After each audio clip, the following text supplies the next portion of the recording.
At $5-some-odd a gallon. Good evening. Yes. We call to order.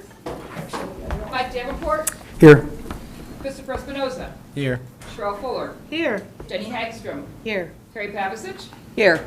Joanna Vasquez Drexler, I'm here. and Nancy Kupka. Here. Thank you. We have a quorum. Let's stand for the pledge. I pledge Allegiance to the flag of the United States of America and to the republic for which it stands, one nation, under God, indivisible, with liberty and justice for all. Okay. We got it? Yes. Okay, we're here to discuss the Instructional Materials Challenge, and we're going to have a statement from Dr. Thiele, and then we're going to have the reception of visitors, the first reception, the only reception. Only reception of visitors. All right. I prepared a statement for the board. The board obviously has received all of the materials in advance, has received copies of the book in advance. All of the resources and materials are also linked from board docs and are available to the public. The only item on our agenda tonight is board action on the Instructional Materials Challenge for the library resource titled Gender Queer. The board has been fully briefed on this topic. I would like to provide a summary of what has transpired and what the board is being asked to vote on tonight for the benefit of our community members. In November of 2021, 15 parents challenged District 99 about the inclusion of the book Gender Queer by Maya Kababi in our school libraries. The initial concerned parents met with the school principals and librarians on November 23, 2021. After listening to the objections as well as why the title was selected to be included in our collection, the principals determined that the book does appeal to an audience within the schools. And the principals determined that and that it should remain in our collection. The principals also shared that students have the choice to check this book out or not. Those who do and find it distasteful can return it and hopefully select another book to read. The objection process continued. In February of 2022, a curriculum reconsideration committee was formed, also known as an ad hoc committee. It included volunteer representative parent leaders from booster and parent organizations. They had not previously weighed in on this resource. The committee's charge was to review the book and to make a written recommendation to me, the superintendent. At the committee's one meeting that was held on March 16, 2022, the concerned parents and district librarians presented to the committee separately. The committee deliberated and recommended not removing the book from the collection. Their recommendation is a public document and is included online in tonight's board materials. The decision of the committee aligns with my recommendation to the board, which can be found in full with tonight's board materials. I believe Gender Queer belongs in our libraries. I strongly agree with the key tenets of the committee's recommendation. Their tenets are as follows. District 99 libraries should continue to be safe spaces for students to develop and champion beliefs of all individuals and to elevate students and readers of all levels through text or graphic novels alike. Students and/or parents may opt out of individual titles at District 99 libraries at any time, just by contacting the librarians. The intent of the book is not to cause sexual excitement, nor does the book include any child pornography or pornography of any kind. This material does not meet the criteria of pornography, as the images are not presented with the intent to show a sexual act, to encourage a sexual act, or to be lewd. But instead they illustrate one moment in the author's sometimes difficult personal journey. The book meets the educational and social emotional benefits connected to the collection development guidelines, the equity vision of District 99, and the District 99 Statement of Values, and their overarching themes of belonging and empathy. Just as the ad hoc committee recommends, I also recommend that the board take no removal action of genderqueer from the District 99 libraries.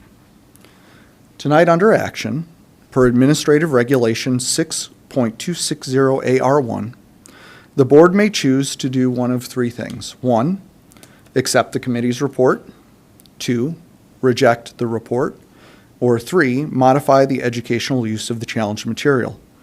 If the decision of the board is to remove or limit the use of the materials in question, it shall not be construed as criticism of the faculty involved in the original selection or use of the material. If the material remains in the collection, it can be challenged again. However, it's 1 year following board action would be the earliest.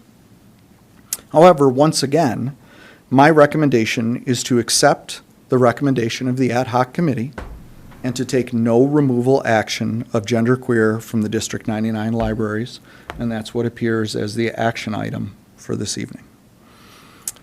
I'll now take any questions from the board, after which there'll be up to a 30-minute reception of visitors. Then the agenda calls for board action following the reception of visitors, and after that, that is our only item, adjournment. Take any questions from board members. I have not so much a question as, please, just because a lot of people, I think, a lot of the letters that have come in have misrepresented something that so people are clear about the selection criteria for the committee. Oh, of the ad hoc committee? The ad hoc Yes. committee, yeah. Sure. So the administrative regulation that we follow provides no, or in the past, provided no guidance for how we select that committee. Most of the time, these kinds of matters are resolved before we reach that point. The administrative regulation I'm following was originally written in 1975 and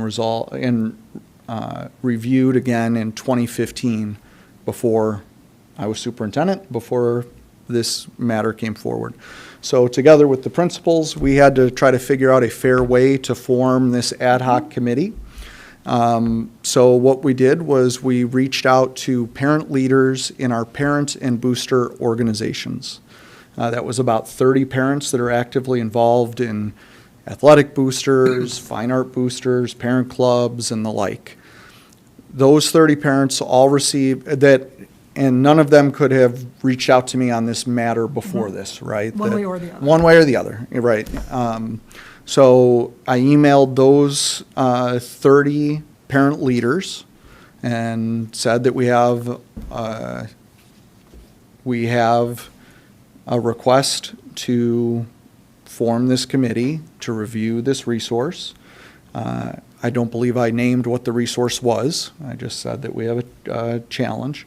The actual letter that went to those parents is available in the materials that are online.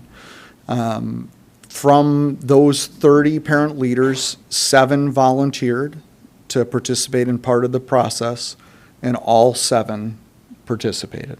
I had no idea what organizations they were involved in. I had no idea, how they were going to rule on this. It's just, we believe as an administration that these are parents that are already actively involved in organizations in our schools, are already giving of their time for the betterment of our students, and and many of them are in positions that are either selected, elected by other parents. So we felt that that was a good group of parents to reach out to and ask if they'd be willing to give of their time for an instructional materials challenge. Thank you. Any other questions or clarifications? No, I appreciate the work that's been done to Absolutely. review all this. Thanks for asking for that. Yeah, Yeah. There a lot of notes have come in about Dr. Thiele Yeah. stacking the committee, and he certainly did not. So let's be clear about that. All right. Okay, should we move on to the Reception of visitors? visitors? Yes. Sure.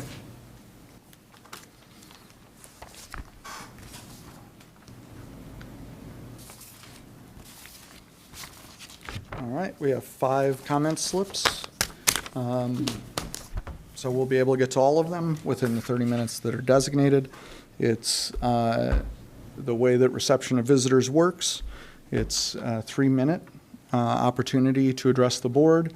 We listen. The board and the administration listens. There's no dialogue back and forth. All right? So, and the first person up is Bobby Arms, and that will be followed by, I think this is Don DeClean. So, Bobby?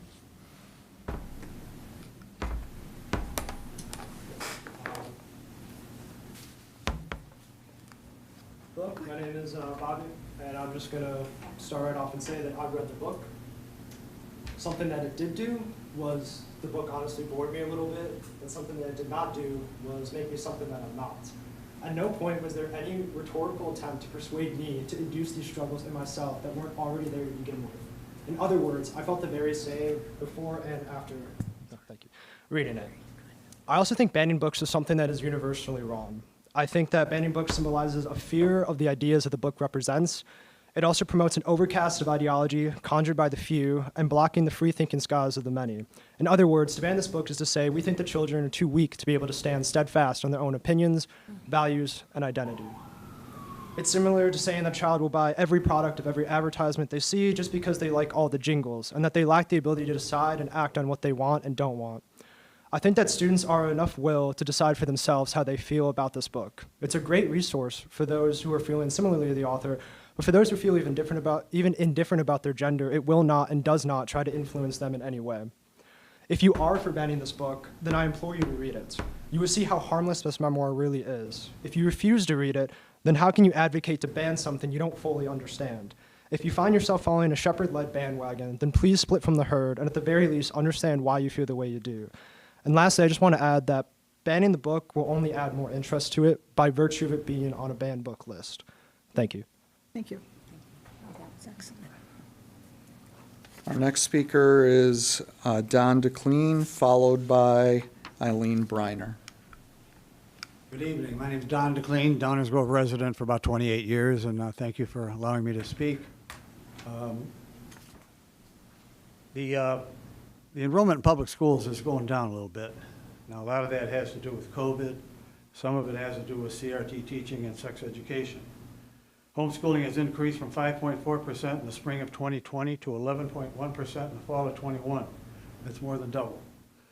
At the church we attend, there's a Christian school attached. We've seen a 25% increase in enrollment last fall. Not sure what's going to happen this fall, might be even greater. I don't think there's much argument that genderqueer is going to be in the libraries of these two high schools. My only suggestion is that also, in addition to that book, maybe you would consider installing or presenting a book called A Child is Born. It continues to break astonishing new ground in bringing to life the miracle of conception, pregnancy, and birth. And deep inside a woman's body, a miracle occurs. A woman's egg and sperm from a man meet, and a new human being is created. Through unique photographs, the author Leonard Nielsen, we see the fascinating process of fertilization unfold and watch as an embryo develops from a tiny cluster of cells into a fetus maturing day by day until the time comes for a newborn to meet the world outside the womb. I don't know, it just seems like it would, and if the board has no money and cannot afford to put in these two books, they're around $50 a copy, I'll donate them. So I don't know how to go about applying to do that. Is this the proper venue? If you'd like to reach out to me afterwards, we can Okay. talk about it. All Thank you. Thank you. Next up is Eileen Briner, followed by Stephen Magnuson. Good evening. Eileen Briner, Downers Grove. We hear a lot about diversity and inclusion in tonight's discussion. I want to show how hypocritical this board is when it comes to diversity of thought and inclusion of a variety of ideas. In January, I came to the board meeting and requested that pro-life books be added to the library. I had a list of suggested titles. On follow-up with the board, I was told no. There would be no pro-life books added, and this discussion was over. Well, so much for diversity of thought. Books that align with your ideas are fine, but books that are with a different viewpoint are excluded. You're not educating here, you're indoctrinating. I hope this discussion will lead to more ideas being presented to students, not less. Please stop the indoctrination.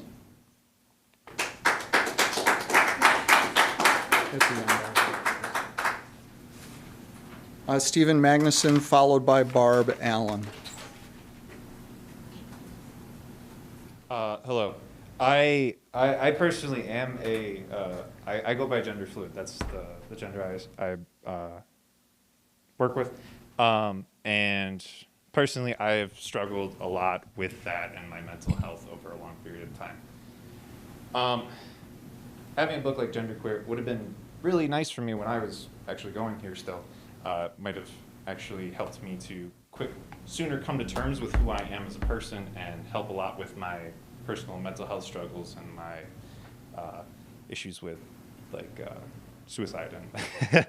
And I think it's very important that people should have the opportunity to learn more about who they are, and they should also be able to learn more about the people around them, especially as more people are understanding what they are.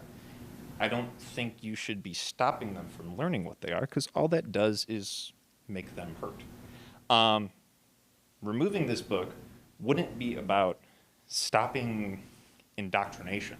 It's not considered indoctrination when you tell kids that, oh, a man and a woman should be together, or, oh, this person is a man. But it is indoctrination for some reason when you say, oh, a man and a man can be together, or, oh, this person is non-binary.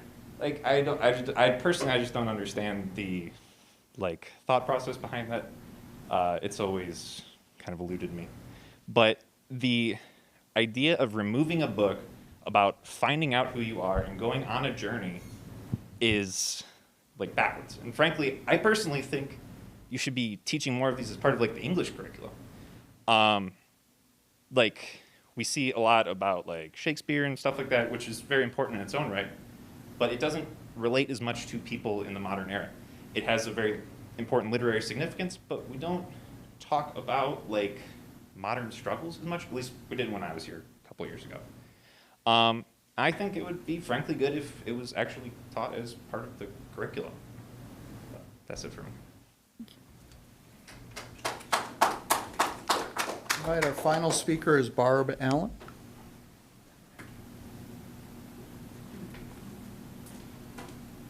Just going to keep this nearby in case.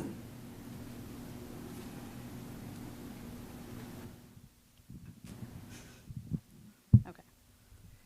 Hi, my name is Barb Ellen. I'm a Downers Grove resident and concerned parent. I became aware of the book Genderqueer from the news, as well as when my District 99 student texted me a picture of a page from Genderqueer that depicts a person performing oral sex to another person's strap-on penis. This picture was sent to my teenager by another District 99 student, who noted it was from the school library. My husband and I talked with our teenager about the picture and the book. My teenager was appalled by the book and shocked that it is in the school library. By providing Genderqueer in the District 99 libraries, District 99 is in fact promoting oral sex, sexual exploration, and sexual promiscuity. Make no mistake, this is not about inclusivity. This is not about giving students safe spaces. No sexually explicit material should be provided by our schools regardless of sexual orientation, period. I question how Genderqueer met the criteria to be included in District 99 libraries. Every one of the 8 bullet points in the criteria, particularly the relevance to District 99 curriculum, are arguable. Please tell me how giving a blowjob to a strap-on penis, fingering yourself, or after fingering, then licking vagina slime off your finger is relevant to the District 99 curriculum. Just because a book is in print does not mean it is good or relevant. There's a lot of good in our society, but also a lot of trash. And it is the duty and responsibility of District 99 to ensure the content provided at our school is appropriate. Most students have access to sexually explicit materials outside of school. This does not validate providing sexually explicit content in school as well. Providing sexually explicit materials to our students is inappropriate at best, and genderqueer has in fact been ruled obscene in a court of law. On May 18, 2022, the Virginia Beach Circuit Court ruled the book Genderqueer is, and I quote, obscene to unrestricted viewing by minors. If District 99 votes to keep Genderqueer in the library, I would expect lawsuits to be coming your way as well. Thank you.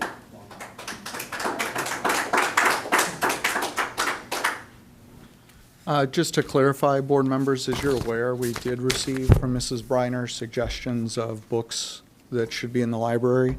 The librarians did respond to Mrs. Briner several times, and I believe one of her recommendations is actually been purchased and is in the library. So I want to just be clear that how it was represented this evening was not factual. So, moving on. I have nothing else to comment on this matter with the board. Okay. Thank you. Thank you all. So we'll move on to our only action item for the night.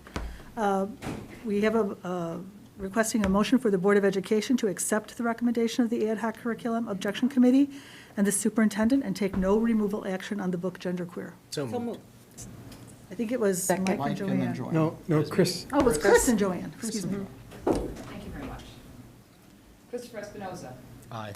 Joanna Vasquez Drexler. Aye. Mike Davenport. Aye. Sherelle Fuller. Aye. Jenny Hagstrom. Aye. Terry Pavasich. Aye. And Nancy Kupka. Aye. The motion is carried, the book remains. With that, we just need a adjournment. Move that we adjourn? Second. Mike and Terry, all those in Sorry. favor? Aye. Aye. We are adjourned. Thank you all.